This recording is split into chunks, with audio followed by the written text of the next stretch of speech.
A Victorian nursery looked safe and idyllic, a rocking cradle by the fire, wallpaper patterned with delicate green vines, toys painted bright and shining on the shelves.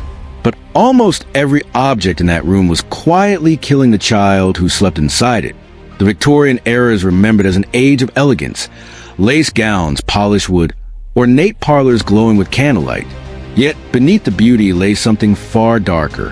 Homes were filled with real chemical poisons, and children, the most fragile in the household, were their first victims. The walls themselves could be deadly. The most fashionable color of the mid-19th century was a vivid green called Chiles green, also known as Paris green. It was made with arsenic.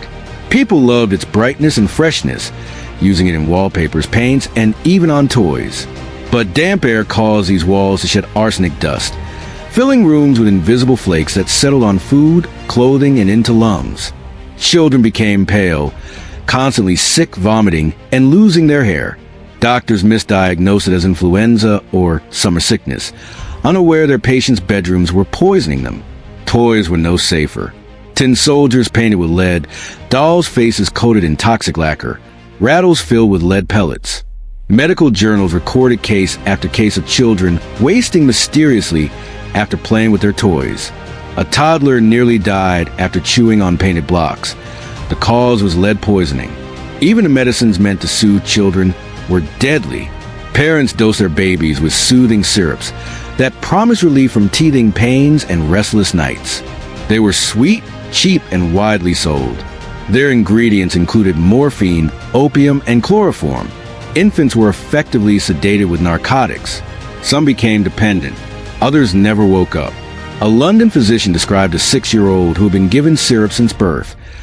Pale, wasted, pupils contracted. The child died without a sound. The very air in Victorian homes was hazardous. Coal fires and gas lamps filled rooms with soot and fumes. In industrial cities, children's lungs blackened before they reached adolescence. Many deaths were attributed to consumption, but air pollution and toxic fumes made everything worse. By autopsy, the lungs of city children resembled those of lifelong minors. A typical child's day was filled with silent dangers. Breathing arsenic dust from the wallpaper, playing with lead-coated toys, being put to sleep with morphine-laced syrup, inhaling soot every hour of their short lives. In some industrial cities, nearly half of all children never reached their 5th birthday. These dangers were not completely unknown. As early as the 1830s, scientists warned about arsenic wallpapers. A German chemist tested it in his lab. His assistants fell violently ill. In 1862, a medical journal declared, "The very ornaments of our homes may be as deadly as pestilence." Doctors also raised alarms about soothing syrups, reporting child overdoses again and again. Yet people continued to use them. Arsenic green remained fashionable.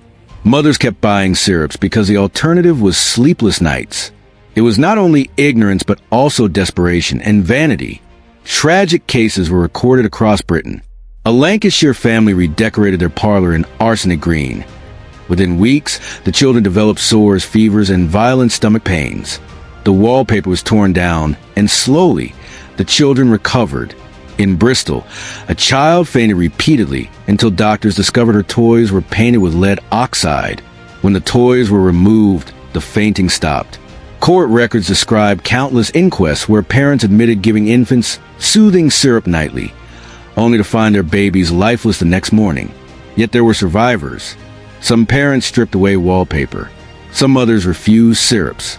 Reformers began to campaign for safer homes. By the late 19th century, arsenic colors fell out of fashion.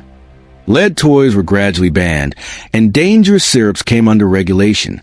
Coal smoke, however, lingered for decades more. Countless children never lived to see these reforms.